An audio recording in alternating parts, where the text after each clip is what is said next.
It is to be here with you all this morning at the REM Church. And I've been looking forward to this, having been invited by Ting Fan Yan, who's here in the front row, who's a member of my laboratory, or what was my laboratory until I had an abrupt and unplanned exit back on March 1st.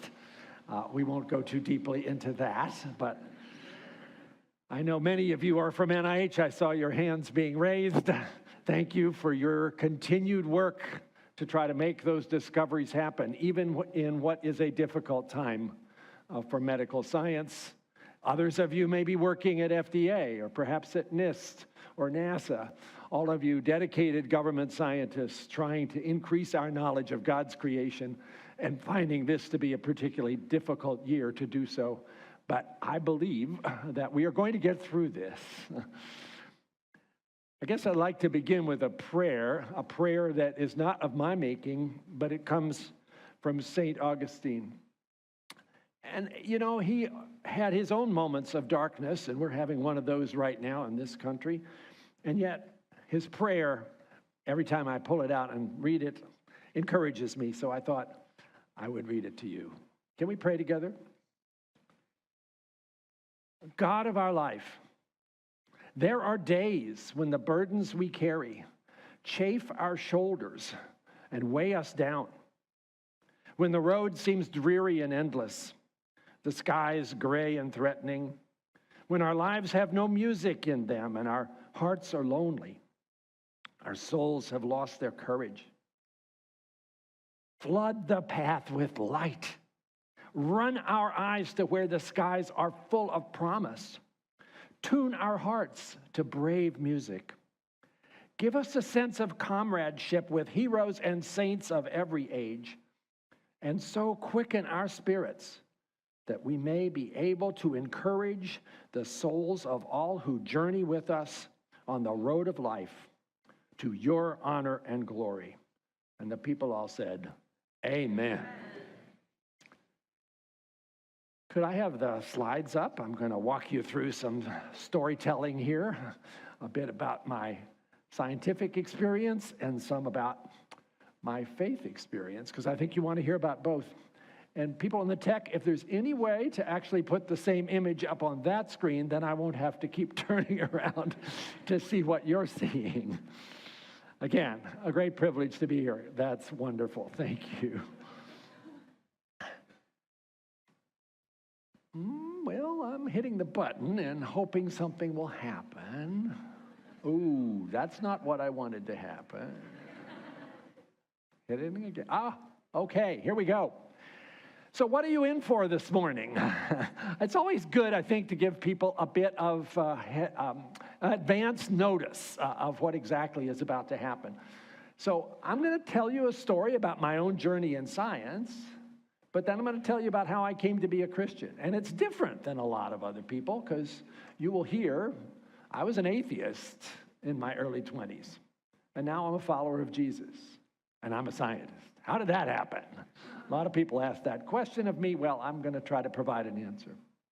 And then I'm going to bring us into some of the contentious topics that are afflicting us right now as a society. And I'll certainly need to talk about COVID-19 as an experience that should have brought us together, but somehow seems to have driven us further apart in our very polarized and divided country. Maybe some reflections on the current state of our nation and our world, and then how do we get here? And maybe most importantly, how can we find our way back out again to a place where humankind can flourish instead of being at each other's throats?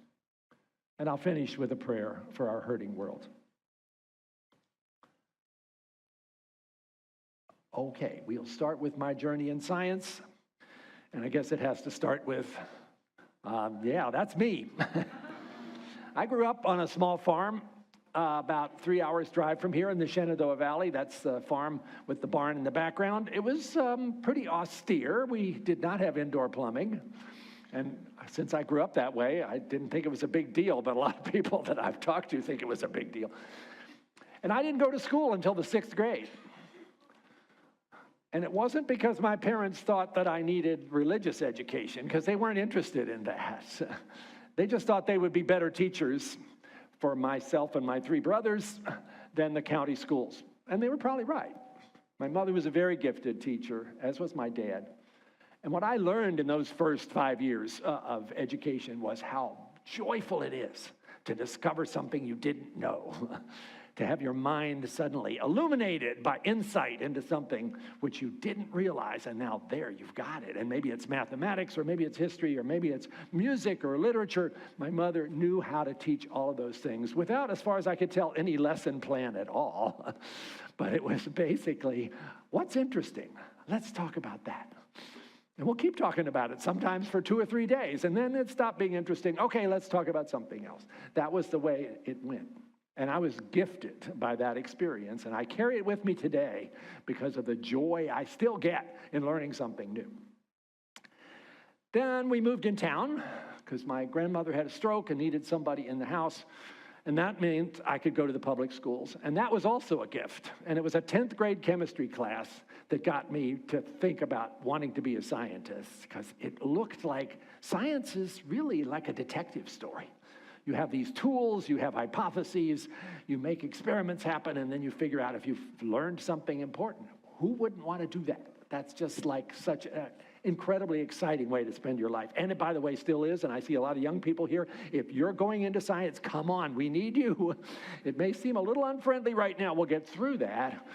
But the opportunity to be involved in an effort that discovers things that only God knew before, and now you've figured it out, that is not to be matched. I also was a little bit of a nerd because I was 2 years younger than the rest of my high school class, so I had to do something to be sociable, so I learned to play the guitar. And that's also something that I carry around with me, but not today. So I went off to university. I went to the University of Virginia. Not quite yet, but maybe I did that. University of Virginia, and I studied chemistry because that's what I thought I was supposed to do. And then I finished that up, and I went off to graduate school in physical chemistry to study quantum mechanics, which was really interesting and wonderful mathematics. But I realized I kind of neglected life science because it seemed kind of messy. By the way, it is. But it's also really interesting. And I figured, okay, maybe I should learn a little bit about it. And then I learned about this molecule, which somehow I had missed out on. And that, of course, is deoxyribonucleic acid, DNA, the information molecule of all living things, carrying its information in a very simple language, just 4 letters in its alphabet, chemical bases, A, C, G, and T. And the fact that this is enough sort of stunned me. Hey, I was once a single cell. You all were too. That single cell had within it this DNA instruction book. And that apparently was enough to build this incredibly complicated organism called a human being. How in the world does that work? And I also was aware that there are misspellings that happen in that DNA, and that can cause illness. And it sort of seemed like maybe there was something we could do about that if we really worked hard at it for things like sickle cell disease or cystic fibrosis. So I decided I was going to make a big shift. I finished that PhD, barely, and went off to medical school to try to see how could I shift my attention in science towards life science. And I found that was exactly what felt like my calling. It was about science, it was about digital information, because that's what DNA is, but it was about people, and maybe it was even a way to help somebody. I did medical school for 4 years. I was a resident in internal medicine. I was a chief resident for a year.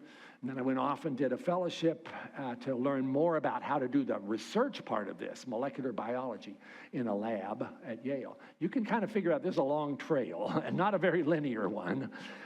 But ultimately, I finally had enough training to get a real job.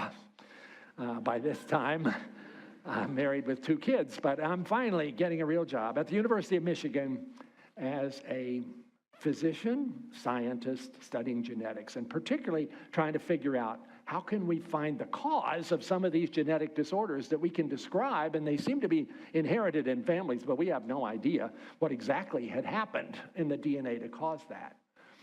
So I became a gene hunter, working on initially cystic fibrosis, This is 1984, y'all, and we did not have much to go on then. There was no Genome Project. People hadn't even started talking about that. And there was no internet, and everything was really hard.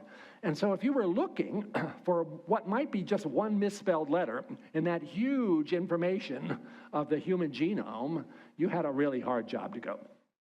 And so working on this a couple years, people go, well, have you got it yet? I was like, no, it's really hard.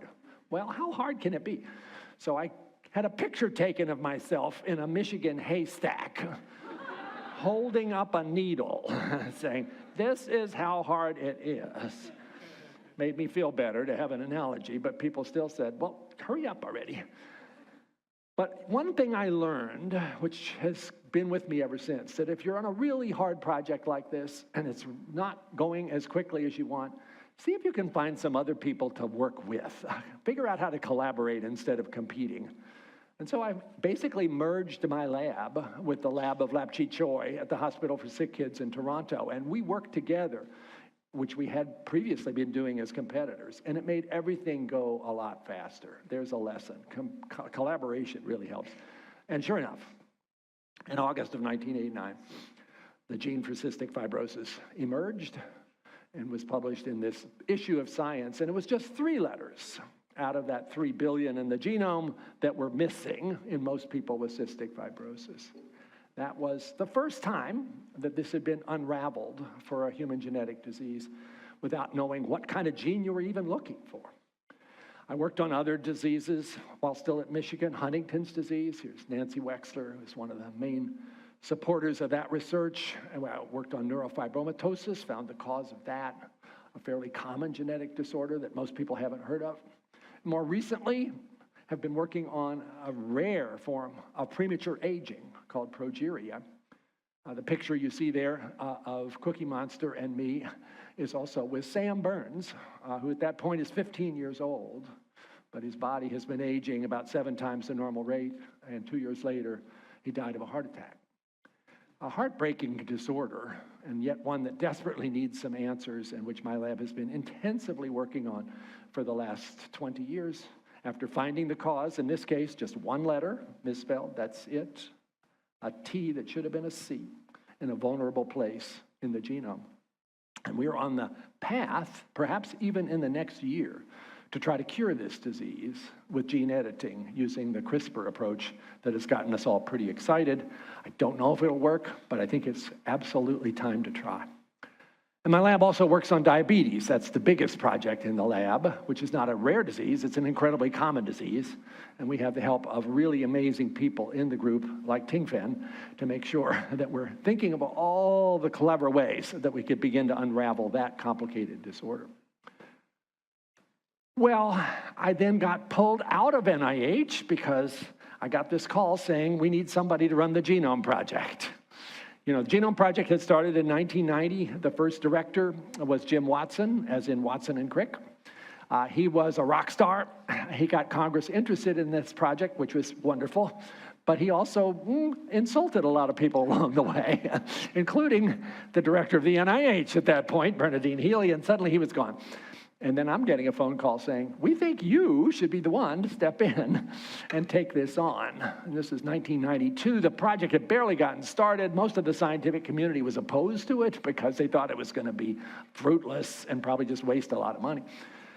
And I said no at first because it just didn't seem like this was something I was supposed to do. But how do you walk away from that? This is probably the most significant life sciences project that had ever been mounted at that point. And to have the chance to step in and lead it, ultimately I said, okay.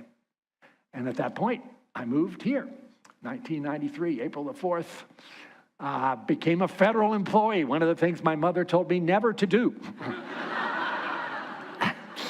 And it was a little scary at first, but it's been wonderful. The scientific opportunities at NIH with the Genome Project and all around me with all these other exciting things that were going on, it was just exhilarating. It opened up a whole horizon. And over the next 10 years, working with thousands of scientists in 6 countries around the world, we actually succeeded 2 years ahead of schedule and $400 million under budget in reading out that very first copy of the human genome sequence and making sure it was all put in the public domain. There was a competing effort by a commercial enterprise that was trying to get there first and claim all of this for intellectual property. That seemed just wrong to us. This is our shared inheritance. It should be there for everybody to work on, and it is. So I worked on a little bit how to understand how to read this 3 billion letters, because that was not trivial.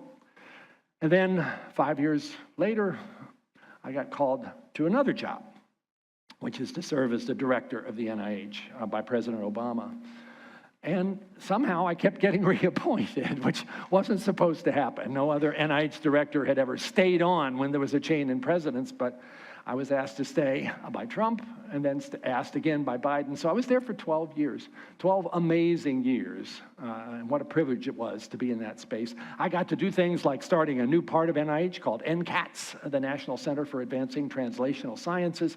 I got to start a brain initiative, which is now 10 years along and is figuring out how that most complicated structure in the known universe, your brain, actually does what it does. I got to start a project that's looking at how environment and genetics and lifestyle and human behavior all work together in terms of whether we're healthy or whether we're starting to get sick and what to do about it.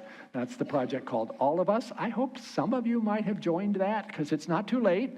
We're up to 880,000 on the way to 1 million. So joinallofus.org is all you need to know if you want to be part of this adventure.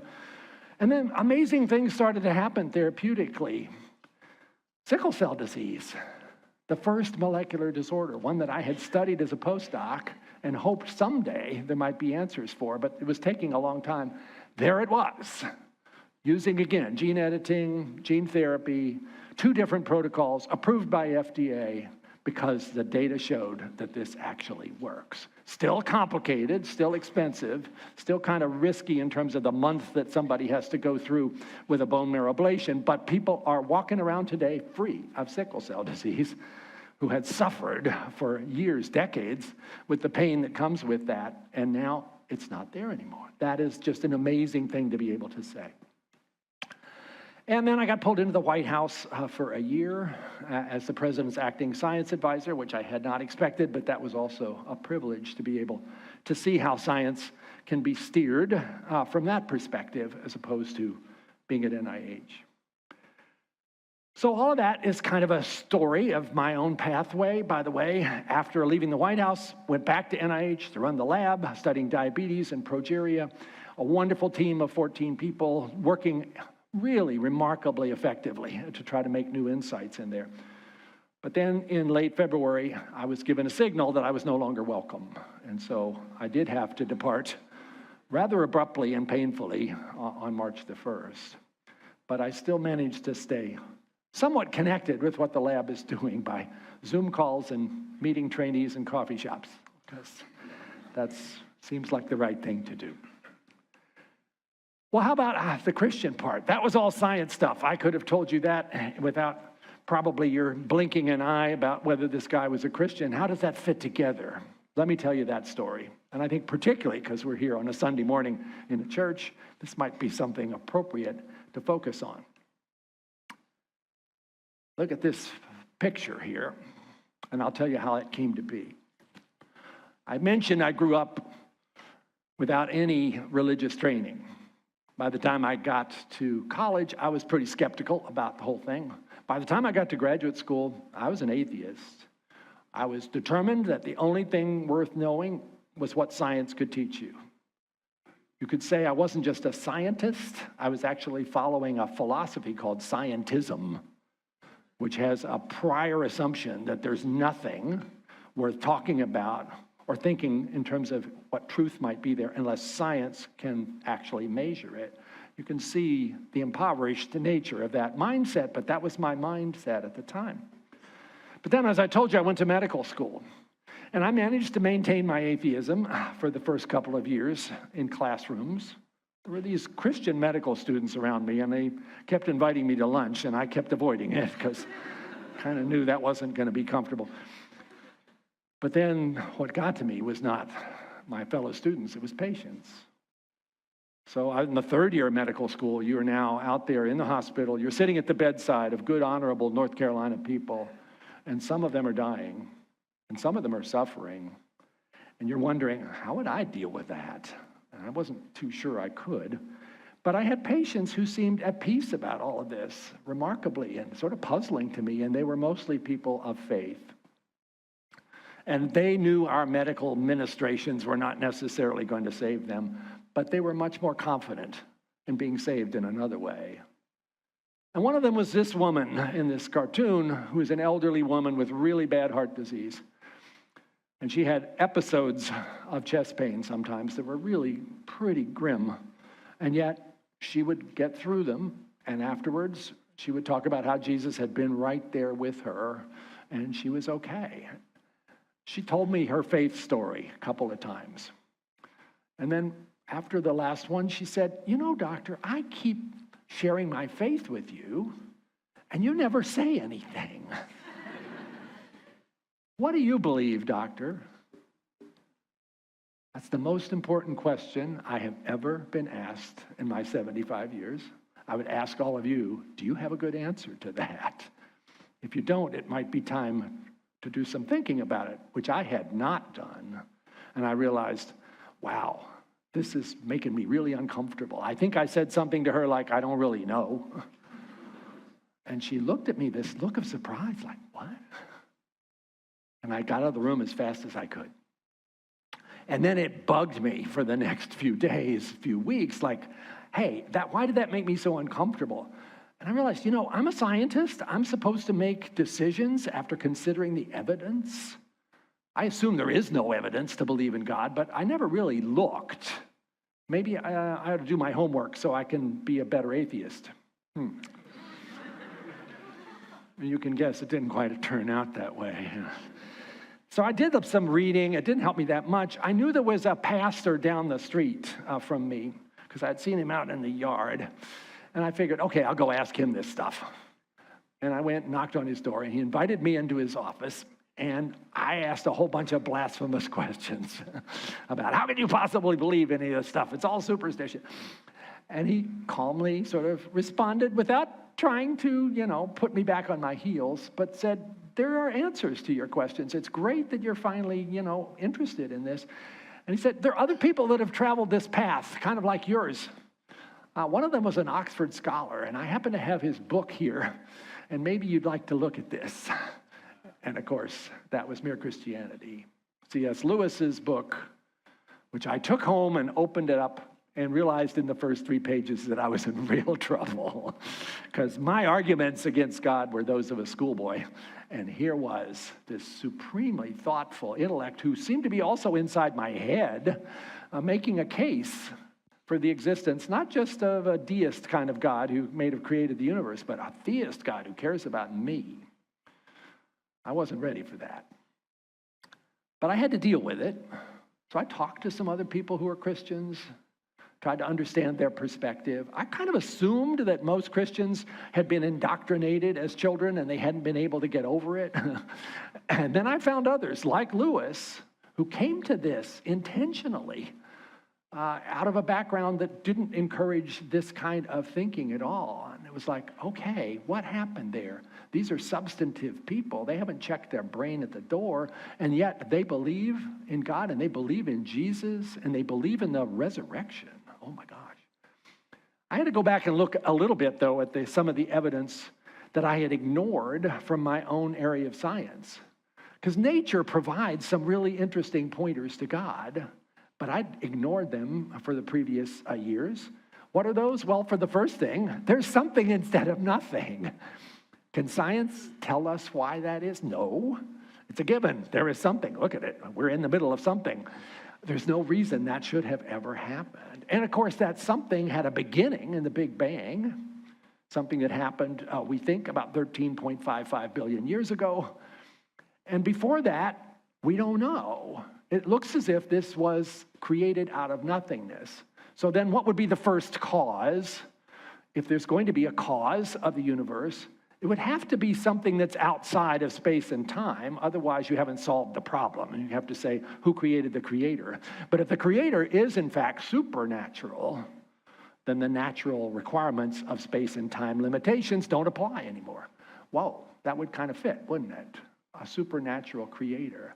And then, well, what can we look at the universe and be notable about what might be the signature of the creator? This phrase comes from the physicist Wigner, the unreasonable effectiveness of mathematics.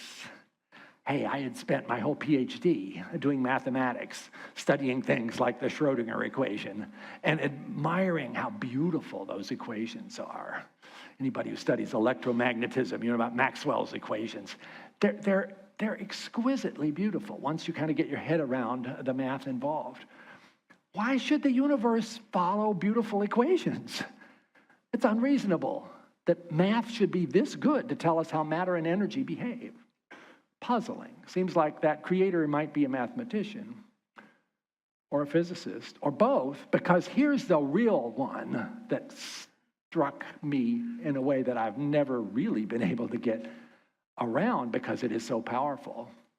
Those physical laws, those mathematical descriptions of how matter and energy work, they have constants in them, things like the speed of light, like the gravitational constant. You can't derive the value of those constants. You can write out the mathematics of what is governing something like gravity, and there's something called G in it, but you have to measure G. And it has been measured to very fine determination. Suppose those constants, and there's a whole bunch of them. I think Bill Phillips spoke to your church a while ago. I saw him yesterday. He gave me a little card and said, here are all the constants that have to be exactly the value they do for anything to make sense. There was the front and the back of the card. So it was about a dozen of them.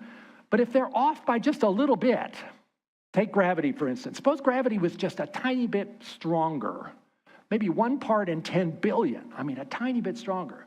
What would happen if you rerun the tape after the Big Bang? Well, yeah, there's enough gravity to pull things together, and you kind of get some dust and some stars and maybe some galaxies, but it's a little too strong, and so pretty soon the universe stops expanding and you have a big crunch before we ever get here. Suppose gravity is just a tiny bit weaker. Well, that's not much fun either, because it turns out then there isn't enough gravity to cause that coalescence of matter. And so instead of anything interesting, you just have particles flying apart for all eternity. Not much there that would be complex or interesting. So what about that? And it's not just gravity, it's all these other constants. If they're off by a tiny bit, the whole thing doesn't work. So I would challenge you to come up with an explanation for that beyond these two possibilities. You can't just say it was good luck. God was involved and set those parameters because God was interested in a universe that was going to have complexity and ultimately big brain creatures on a small blue dot somewhere in that universe, us. Or, and this is what the atheists would say, there's an infinite number of universes that have different values of those constants, and we just happen to be in the one where it worked, because otherwise we wouldn't be here. Which of those requires greater faith? You'll never be able to measure those other postulated, multitudinous, infinite number of universes with different values of the constant. You just have to sort of say, yeah, that's the only way I can make sense out of it. Or you have to say, no, there's a mind behind this. A mathematical, physical mind, and a mind who's interested in something happening, like our conversation. I don't know if you know the term Occam's razor that logicians and scientists sometimes use. When you have two possible explanations for something, you generally pick the one that's the most straightforward. I think the God hypothesis wins this particular debate hands down for me, especially when you put it together with the rest of this. Wow. So after a year of learning all of this, I realized, okay, I think I'm coming around. I can't really be an atheist anymore because atheism is the most really dramatic of all the dogmas because it insists on a universal negative, and scientists aren't supposed to do that. And being an agnostic feels like sort of a cop-out. I've sort of stopped in the middle of the argument. I think I'm, at this point, at least where Einstein was and where Stephen Hawking was, saying there's a mind behind the universe. But does that mind care about me? Fundamentally critical question. Okay, back to C.S. Lewis. Mere Christianity, first chapter, title of that chapter, Right and Wrong as a Clue to the Meaning of the Universe. That's the title of the chapter. Wow, how does that make sense? Well, it made sense to me after a bit of a struggle in thinking about it. Where do we get this idea that there's such a thing as right and wrong? Every human society has had this. Now, we disagree based on our culture about what things go in the right column and what things go in the wrong column, but we don't disagree that there's such a thing as right and wrong. The evolutionary sociobiologists would say, well, that's kind of been something that we have been brought into because it helps us survive and propagate our species. And if you're nice to other people, maybe there's a better chance that you're going to live to have children. But there are problems with that. One of them would be, how do you then explain radical altruism? Where somebody is willing to actually sacrifice their life to save somebody they don't even know. Think of Oskar Schindler in the Holocaust. Think of Jesus Christ. When that happens, are we revolted by it? Do we say, well, that was stupid? No, we look at that and we say, that is the noblest kind of human behavior that you can imagine. But for evolution, that's a scandal. You just sacrificed your DNA for somebody else who should have been your competitor. The other part of this is, if you think that good and evil, or right and wrong, are simply built into us because of evolutionary pressure, that makes them sound like we've been hoodwinked. Even the strict atheists, when I argue with Richard Dawkins, this is one where he has a little problem with the challenge. Do you really think, Richard, that good and evil are just imagination?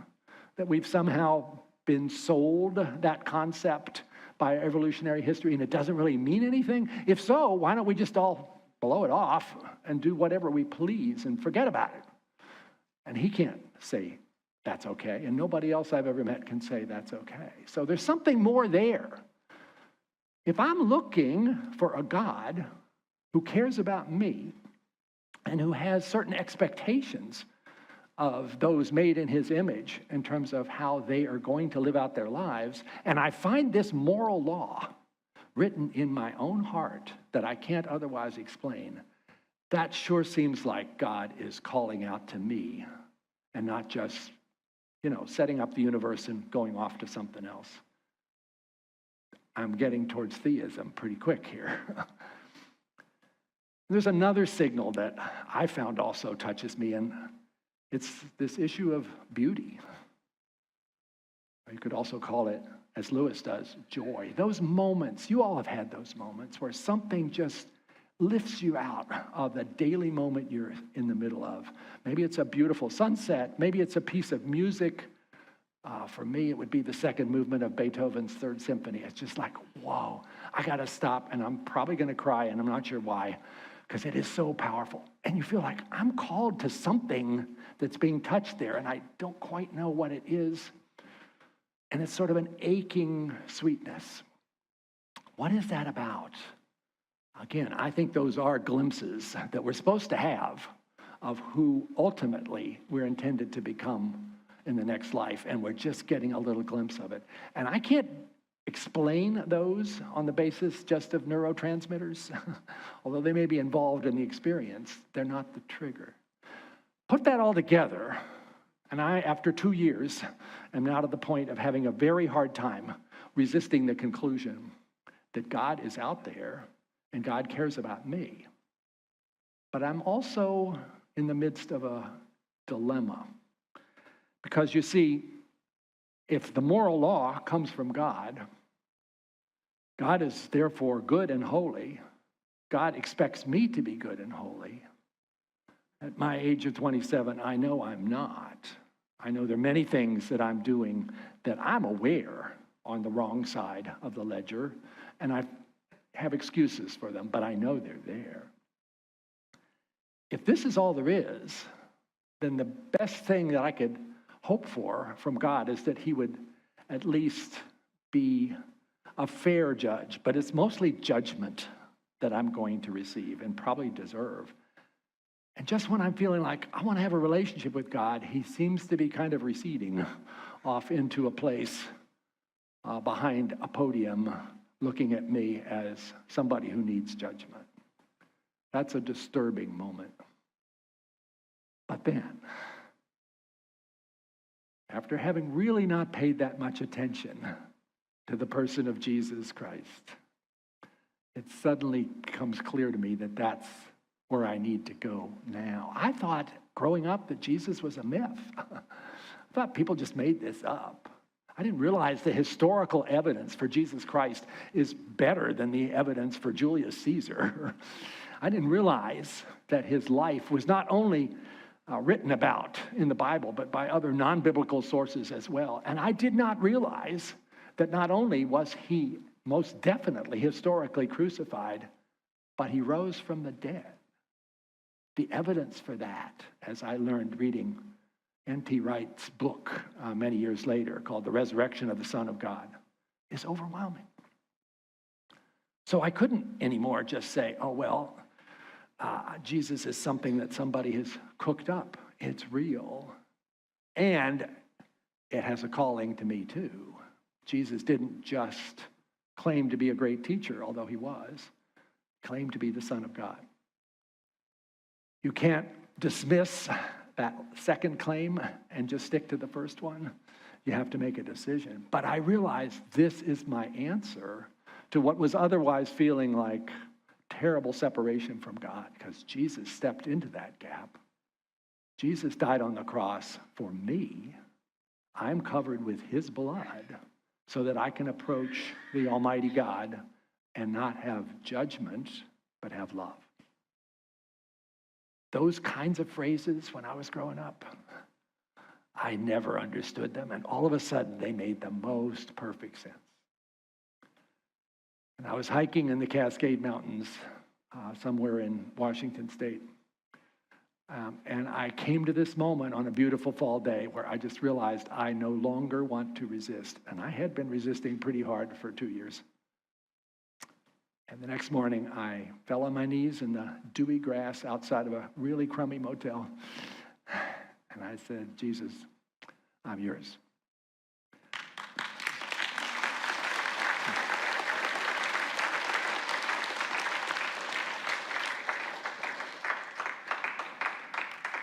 And that was 48 years ago. Now, people said, well, your head's going to explode. You're a scientist. You're studying DNA. You know this isn't going to work out. It'll be short-lived. You'll have to decide one or the other. But you know what? That never happened. I have never, in those 48 years, encountered a circumstance where I see there is a conflict between what I know as a scientist and what I know as a follower of Jesus and somebody who takes Scripture very seriously. There are certainly places where we have come up with those conflicts, oftentimes because of an insistence on a particular reading of a particular chapter or verse that was probably not the reading that the original people receiving those words would have taken. And unfortunately, particularly in the United States, we have tried oftentimes to separate these worldviews when they really ought to be all together. Because you know what? Francis Bacon was right. God didn't give us one book. He gave us two. He gave us the book of God's words, the Bible, which we read this morning. And he gave us the book of God's works, which is nature. They're both God's books. So if you're worried that somehow science is going to undercut faith, you don't have to worry, because science gives us a chance to discover the wonders of God's creation. And how could that be a threat to God when he's behind the whole thing? I was able, as a result of all that thinking, also to recognize that in my scientific experience, there's also been beauty. I just have to show you this comparison. And I hope that's something that scientists who are in this room would agree. Science is not in the business of reducing your awe. It's in the business of increasing your awe. In this case, you're looking at a stained glass window on the left.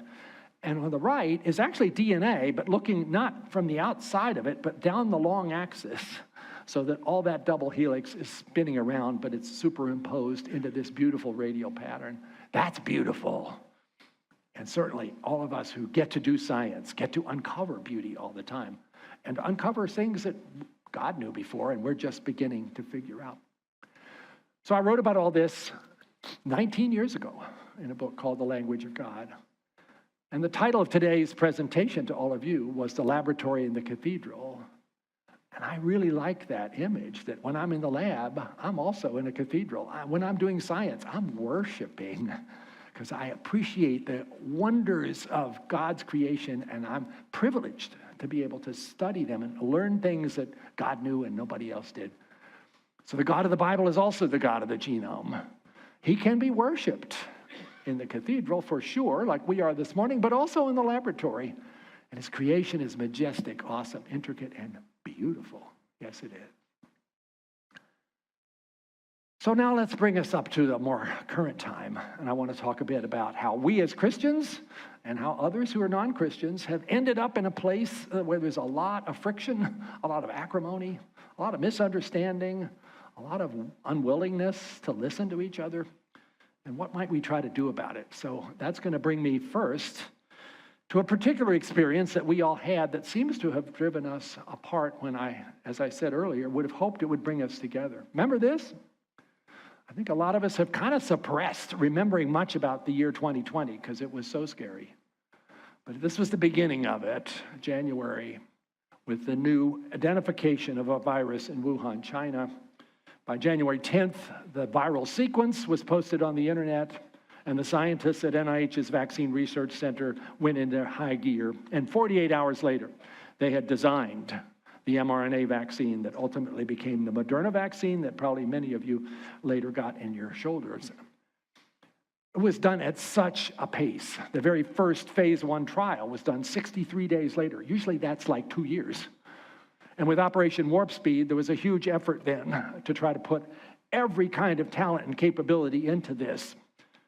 I was, as the NIH director, in this circumstance of trying to coordinate a lot of that interaction between industry and academia and government, working with FDA to be sure we had everything in a path where if there was going to be a trial, the standards would be high enough that nobody would doubt that it had worked. 2020 was the year with no sleep. It was also the year of way too many people dying, sometimes 4,000 people a day. No answer at that point about what to do. Asking people to make sacrifices, avoiding going to work or going to school.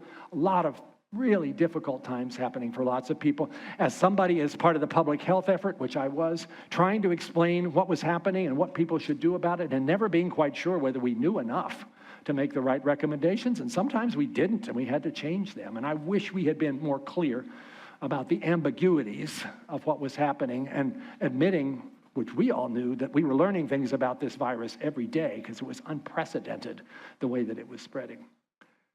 So what happened with this virus? Jumping ahead to the sort of science of the next few years, the settled science about the vaccines is that, first of all, without some intervention, more than 1 million Americans died from COVID-19. The vaccines were developed in record time, 11 months, never done before in less than 10 years. They were based on this mRNA, and they were tested in this incredibly rigorous, probably the most rigorous double-blind randomized test for a vaccine that had been mounted up until that point. 30,000 people agreed to take part. Maybe some of you were in that group. You were our heroes if you were, because you agreed, I'm going to roll up my sleeve, and I don't even know if I'm getting the vaccine or if I'm getting a dummy shot, and then I'm going to be tracked for the next 3 or 4 months to see if I get sick. But we won't know until that time is over exactly is it working or not, because it's all blinded. And then the day comes in November, late November, where the blinders were taken off. I had prayed so hard in 2020 for this vaccine to work, recognizing that vaccines usually fail. And I had prayed, could at least be maybe 50% effective, kind of like a flu shot. Sorry, that's kind of the way it is. And then there was that night where the blinders were lifted and the labels were taken off. 92 to 95% efficacy for the Moderna and the Pfizer vaccines, with relatively little indication of side effects that were of concern. I will say, after then later on, 300 million people getting vaccinated, there was a risk. About 1 in 10,000 young males developed myocarditis, which sounds really scary. The good news is it's been reversible. All of those folks are now fine as far as we can measure. And of course, COVID itself causes myocarditis a lot more frequently than 1 in 10,000. So this was science's finest hour. I will say, of all the things that we've done as scientists since we've been keeping records of history, this was the one where people came together and did something to save lives. Probably some of us. You don't know if you were the one whose life was saved, and did so in record time. But somehow, it didn't always get seen that way. Again, 3.1 million lives estimated to be saved by the vaccine in the US. Around the world, maybe 14 million lives by this effort. And yet, you know what happened? By the middle of 2021, when anybody who wanted a vaccine could get one for free, and they were all over the place, more than 50 million Americans said, no, I don't trust this. This is not something that I think I want for myself or my family. I've heard that this was rushed. I've heard there might be side effects that people aren't really admitting to. Oh, and sometimes really crazy things, like I've heard there's chips in the syringe that Bill Gates put there, and there were people who believed that. I'm sorry to say there were churches where the argument was, this is the mark of the beast when you get that vaccine. Where is that coming from? We had all prayed for a solution. I think God answered those prayers by making this kind of scientific effort, which God made possible, successful. And yet, it was unconvincing to people, many of whom had been brought into skepticism by social media, where a lot of mischief was going on with misinformation, and frankly, people who were making money on spreading lies. But it was enough to cast doubt. And meanwhile, I think people's trust in public health had also started to slip. Some of it because of these recommendations about what to do about social distancing and school closures, and people were not convinced that that made sense. And frankly, we were in such a crisis situation.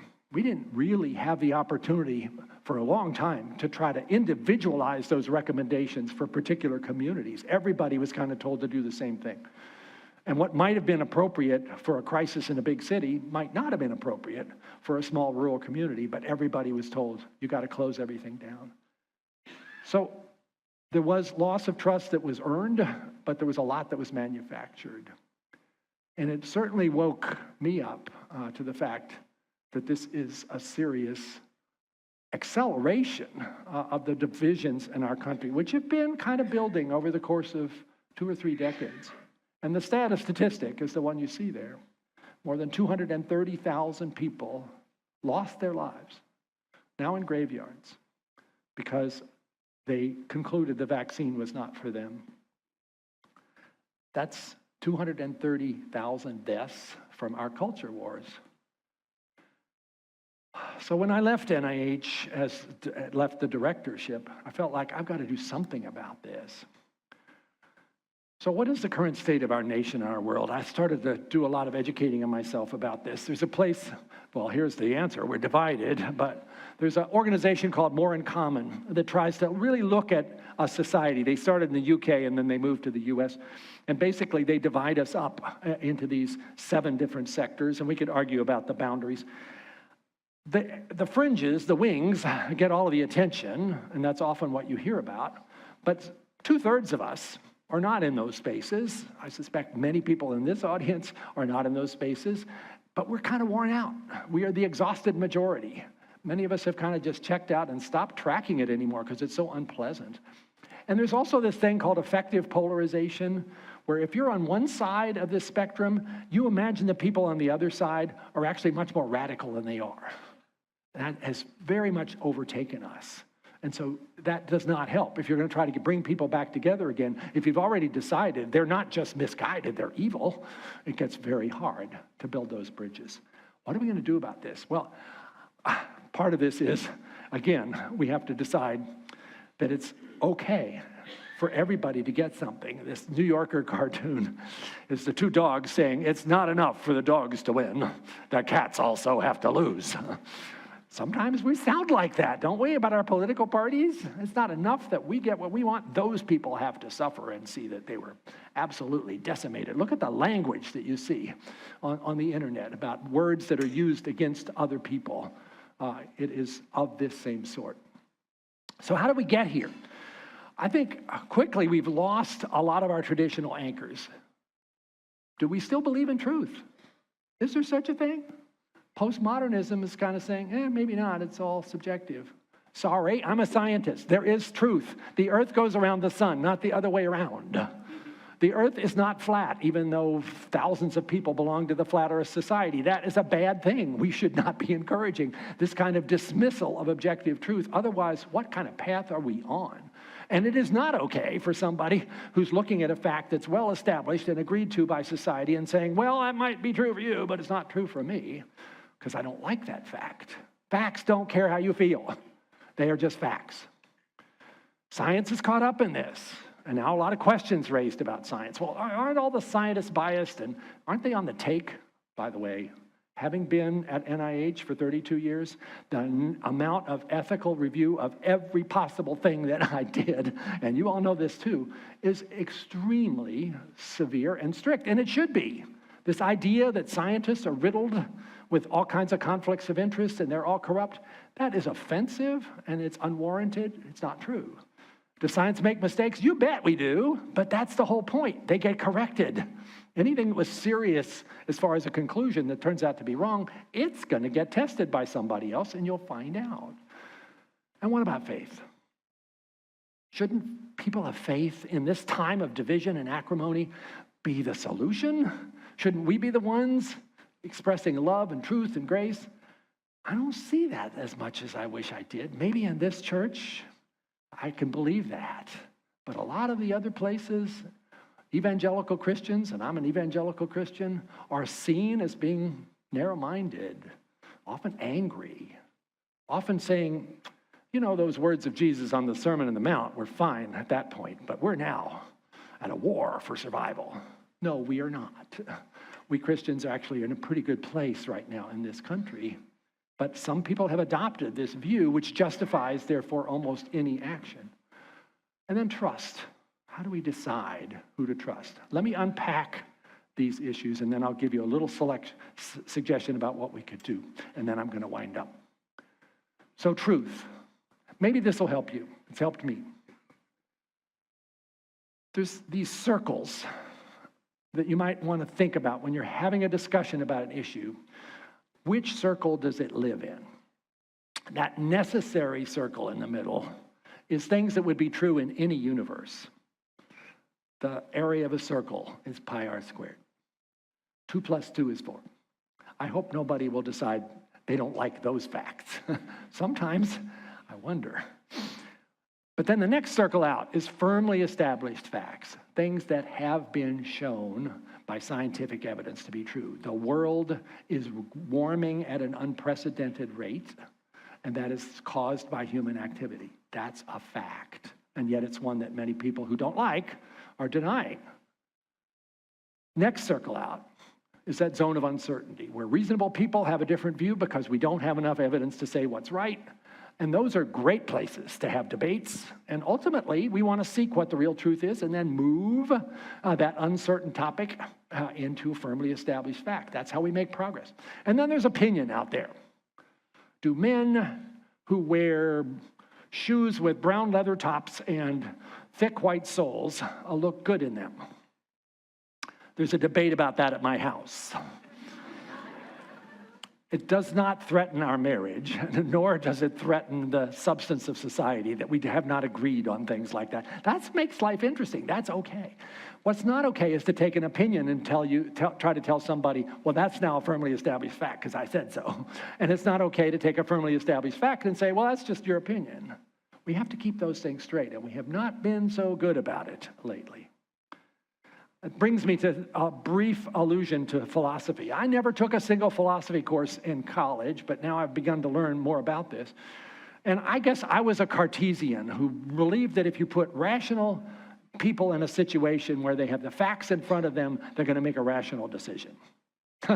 I wish that was true all the time. I wish it was true of me. And I later found out, no, I have biases too. And of course, David Hume was the famous philosopher who pointed that out. That reason is and ought only to be the slave of the passion. Do you realize your reason is sometimes a slave of your passions? I'm afraid it is. So we have to recognize that and figure out what to do about it. I prefer the view from Blaise Pascal because this is such a remarkable Christian voice who was also a scientist and a mathematician, that the heart has reasons that reason knows not of. Think about that. But one other philosopher that I have learned to adopt his image of how to work through this issue of bias is this Willard Quine. And he writes about the web of belief. So imagine you have a web in your brain that you don't actually know it's there, but it's the series of beliefs of things that you have brought on board that are part of you. It can be revised. I had an atheist web, and now I have a Christian web, but it's not easy to do that. And especially if there are things that are in the middle of that web, near the center, you're going to be very unlikely to give up on that position because it threatens the whole thing to fall apart. So it's kind of useful, and I've done this with various people, ask them to put arrows on their web to say what's near the center and what's a little further out, like, I'm not so sure of that. Okay, I'll show you mine. Science is trustworthy. That's in the middle of my web. I'm not going to give that one up. I think I'm right about that. My wife loves me. I have evidence, but if you showed me a counter evidence, I would disagree with you. My cat loves me. I'd like to think so, but she's a cat.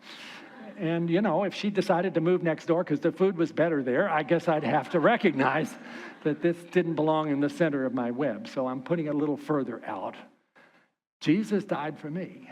As a Christian, that's right in the center. And the resurrection is true. Then we come to some other things that are less clear to me as a believer. The pre versus post-millennial arguments. They're really interesting, but I don't know. I can't figure it out. So I'm going to put that not quite in the center. I'm willing to have that conversation and not be too shaken up if your view doesn't agree with mine. Then we get to science things. Vaccines. Vaccines are safe and effective. I haven't put that quite in the middle because, okay, every vaccine can have side effects. I told you about the myocarditis from the COVID vaccine. So you're not well served to say they're absolutely safe and effective. What you're better off saying is the vaccine is more beneficial than getting the disease. Public health needs experts, yes, but it also needs citizens. So I'm not putting that quite in the middle.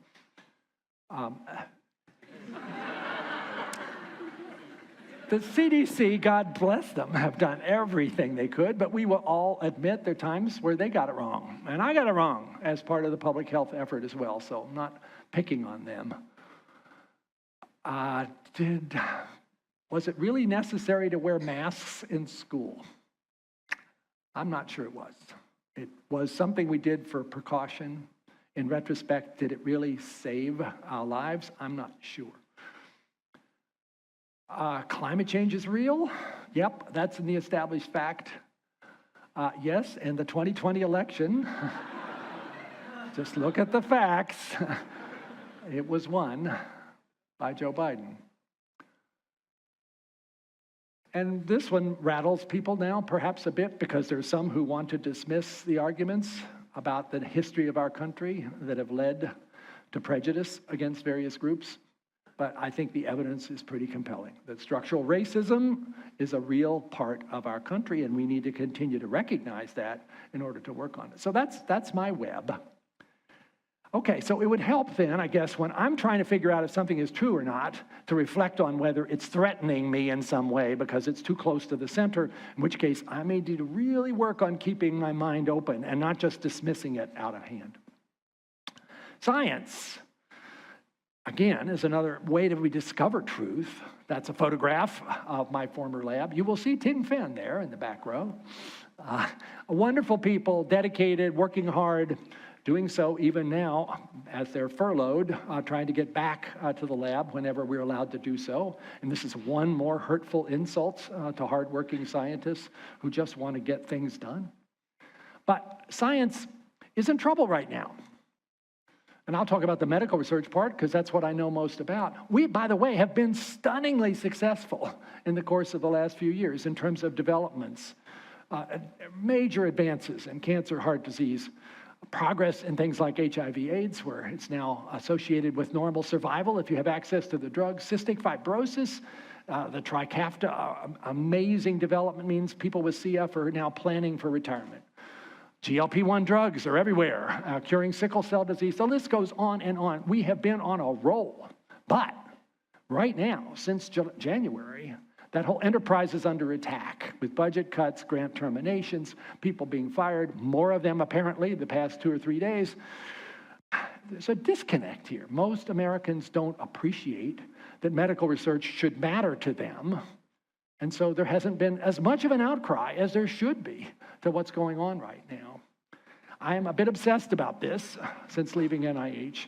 And one of the things I'm leading is an effort to try to get in front of everyday Americans stories of people whose lives have been benefited by medical research and who wouldn't be here or wouldn't be free of suffering if it had not been for that. And they can tell that story to somebody in middle America who may not realize that only happens because of this amazing ecosystem of federal support, of biotech and pharma, of philanthropy, of academic centers all working together.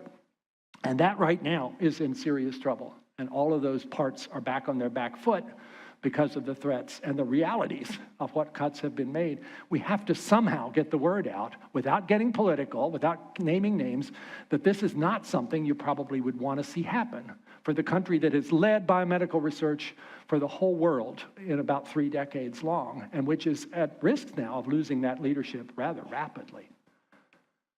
Faith, as I've said, answers questions science can't help with, should be an anchor in a storm like this. I hope it is for you. It is for me. That wonderful Psalm 46, God is our refuge and strength, a very present help in trouble. We're in trouble, so faith should help us there. And we should also be in the best position to advocate against divisiveness, animosity, vitriol, grievances, and for love, grace, and truth. How are we doing? Individually, I think a lot of us are doing everything we can to live up to that, but we're not seen that way. Christian calling is to love your neighbor as yourself. That doesn't always come across. It is also to love your enemies. That's the part of the Sermon on the Mount some people don't like to have to read, but it's right there, and we have not maybe done enough in terms of spiritual formation to convince people that that is part of our calling as well. Pray for those who persecute you. And it's about truth. Words of Jesus. If you hold to my teaching, you are really my disciples. Then you will know the truth, and the truth will set you free. We of all people should be looking for the truth. And then a sober warning. Go to Proverbs chapter 9.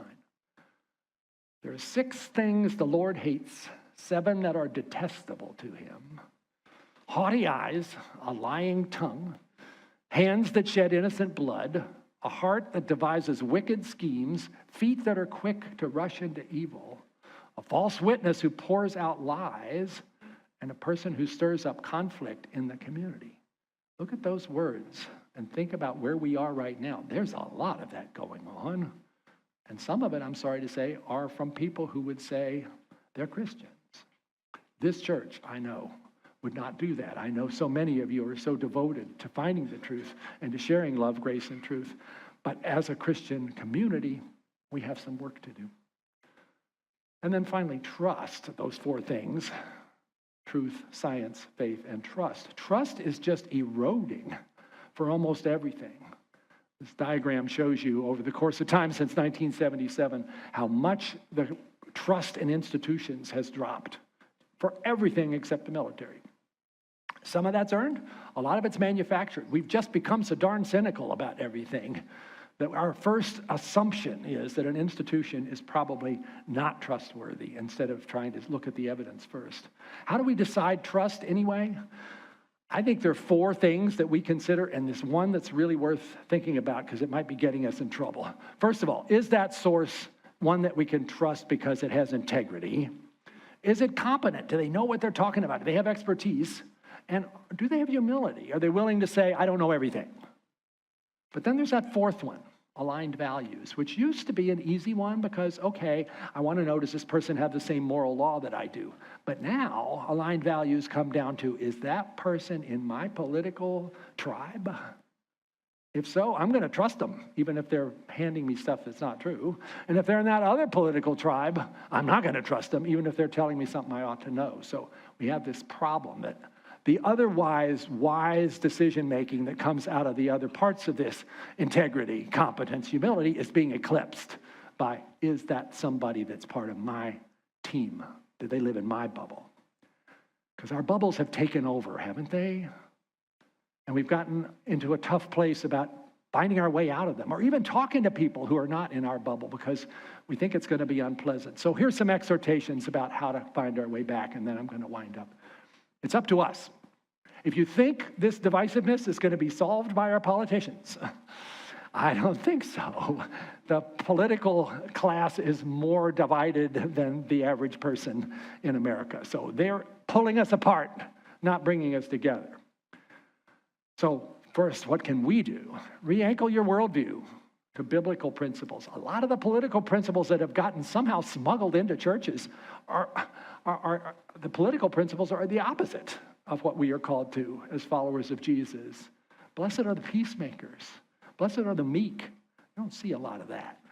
Develop better intellectual radar to tell the difference between facts and fakes. Those things about trust. Engage with your family and friends outside your bubble. I challenge you to do that.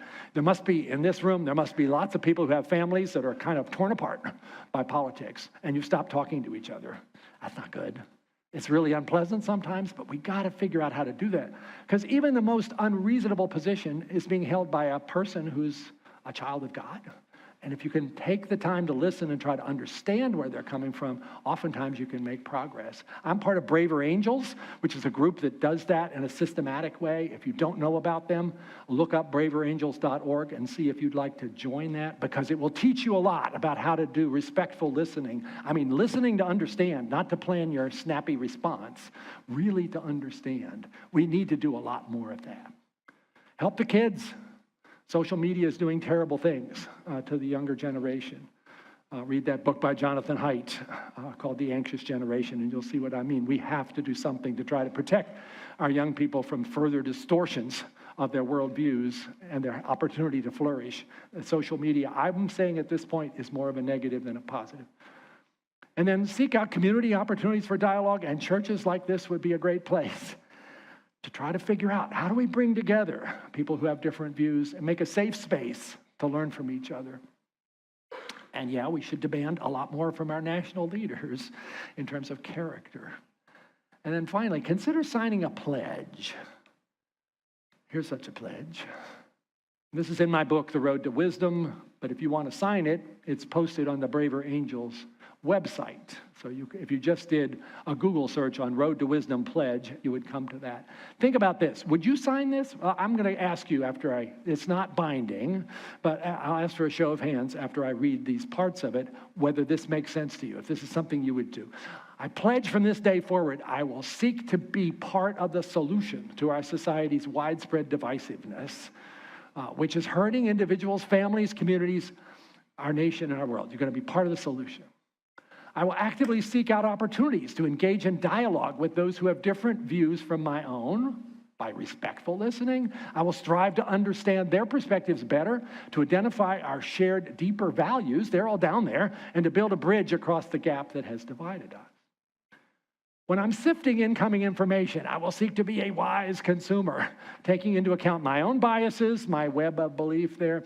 I will carefully assess the plausibility of the claim as well as the integrity, competence, and humility of the source in order to decide whether the information is likely to be trustworthy, and I will resist the temptation to spread it around if, in fact, it's not definitely correct. Let's not be part of things going viral that are actually based on falsehoods. And finally, I will bring a generous spirit to all my interpersonal interactions, refusing to attribute evil intentions to others simply because they don't agree with me. I'll be slow to take offense. Loving my neighbor, as we are all called to do, will be my goal. Okay, that's what the pledge says. How many of you would feel comfortable, not binding now, signing something like this? Show of hands. That's looking pretty good. I know, you want to study it carefully. Well, wait a minute. Is anybody going to know I did this?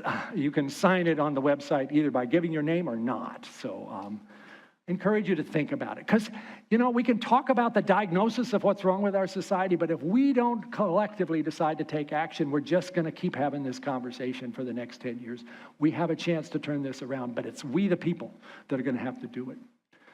So the book, which is The Road to Wisdom, tries to describe a lot more of what I've said this evening. But if you really want where wisdom comes from, it comes from the Bible. Certainly the book of Proverbs, but also these verses in the book of James, which I'm particularly fond of, and which in this instance have been decorated by my daughter, who's quite a wonderful artist as well as a physician.